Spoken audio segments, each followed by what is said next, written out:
Salary account में बचे हैं सिर्फ 500 रुपये और अगले 5-7 दिन तक आपको सर्वाइव करना है। ये कहानी किसी एक की नहीं है, ये हम में से ज्यादातर लोगों की है, या यूं कहें 70-80% लोगों की है, लेकिन सबकी नहीं है। इसका मतलब जानते हो क्या है? थोड़ी सी समझदारी से आप इसे ठीक कर सकते हैं। अब सवाल ये है कि ऐसा क्यों होता है? क्या आपकी सैलरी कम है, या आपका खर्च ज्यादा है, या महंगाई ज्यादा है, क्या आपके टूथपेस्ट में नमक है? नहीं। शायद हाँ, बिल्कुल हाँ। अगर मैं आपसे कहूँ कि इसका असली दुश्मन बाहर नहीं आपके घर के अंदर बैठा है, माफ कीजिएगा, मैं आपकी धर्मपत्नी या किसी महिला मित्र की बात नहीं कर रहा हूँ जो आपसे ज्यादा शॉपिंग करवाती हो। कुछ ऐसी 3 आदतें हैं जो आपके दिमाग में बचपन से फीड कर दी गई हैं।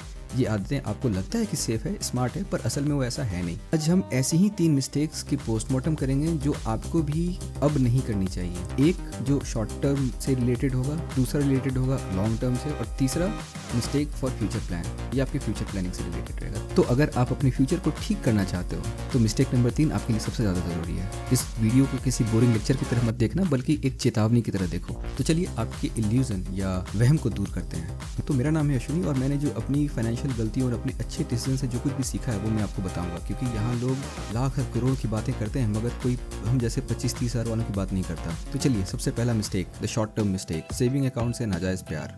क्या हो अगर मैं आपसे कहूँ कि जिस जगह को आप सबसे सेफ या सुरक्षित मानते हो वही आपके पैसे का मर्डरर है, यानी कि थानेदार ही रंगदार है। लोग कहते हैं कैश इज द किंग, यानी आपके हाथ में जो पड़ा हुआ कैश है वही किंग है। पर आपको पता है बैंक अकाउंट में रखा हुआ वो जो कैश है वो गजनी वाला आमिर खान है जो अपनी वैल्यू भूलता जा रहा है। देखो, सेविंग अकाउंट आपको देता है 3% इंटरेस्ट रेट। आप बोलोगे वाह क्या बात है, लेकिन रुक जा भाई, इन्फ्लेशन यानी कि महंगाई बढ़ती है 6-7% से। मतलब 100 रुपये में जो चीज़ आप आज 1 किलो खरीद सकते हो, अगले साल वही चीज़ 106 रुपये की हो जाएगी। और बैंक में पड़ा हुआ पैसा आपका मिलेगा 100 रुपये का 103 रुपया।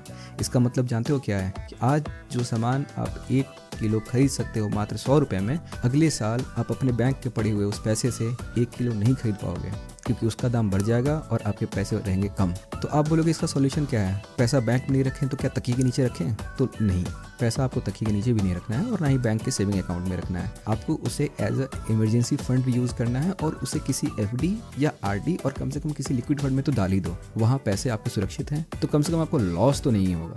अब आते हैं मिस्टेक नंबर 2, जो कि है लॉन्ग टर्म मिस्टेक जो आप करते आए हैं।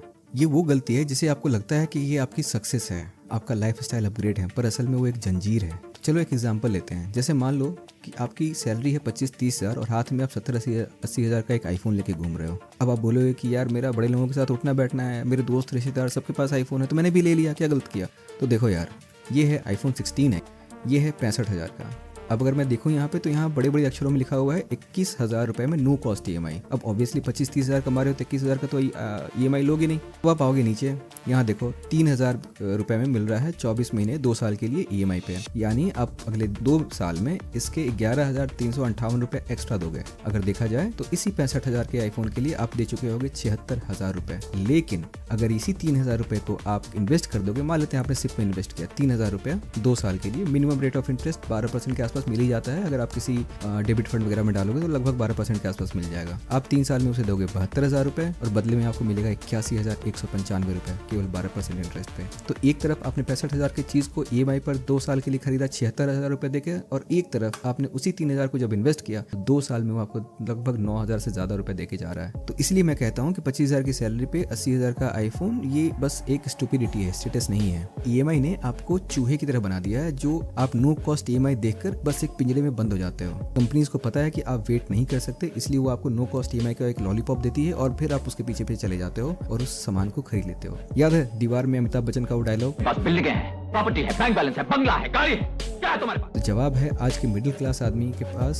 सिर्फ EMI है। तो इसका सॉल्यूशन, इसका बस एक सिंपल सा रूल है, अगर आप किसी चीज को कैश देकर 2 बार नहीं खरीद सकते तो you can not afford it. उसे प्लीज एक बार भी मत खरीदो। अपने भविष्य को बेचकर वर्तमान यानी प्रेजेंट को एंजॉय करना बंद कीजिए। यही है मिस्टेक नंबर 2।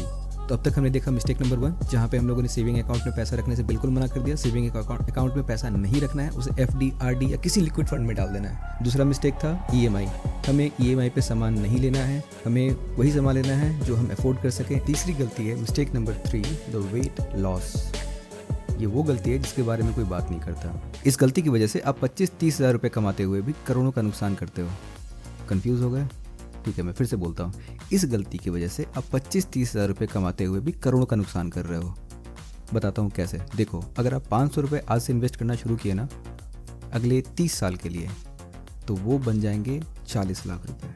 40 लाख। लोग सोचते हैं इन्वेस्टमेंट तब करेंगे जब पैसा बढ़ेगा, इन्वेस्टमेंट तब करेंगे जब सैलरी बढ़ जाएगी, या इन्वेस्टमेंट तब करेंगे जब ये वाला EMI खत्म हो जाएगा। ये वेट करना वैसा ही है जैसा शोले में ठाकुर अपने हाथ के वापस आने का वेट कर रहा हो। अब ठाकुर को पता था कि उसे 2 हाथ नहीं आ सकते, इसलिए उसने जय और वीरू को बुला लिया। अब उसके पास हो गए 4 हाथ जो मिलकर गब्बर से लड़ रहे थे। आप कौन से जय वीरू या करण अर्जुन का वेट कर रहे हो? कौन आएगा आपको बचाने? तो इसलिए खुद ही अपना जय वीरू बनिए, खुद ही अपने पैसे, अपने फाइनेंस को स्टेबल कीजिए, करण अर्जुन बन गए। अगर सैलरी आती है ना 30,000, तो मान लो कि अगले महीने आएगी 29,500 रुपये। बस उस 500 रुपये को कहीं इन्वेस्ट कर दो।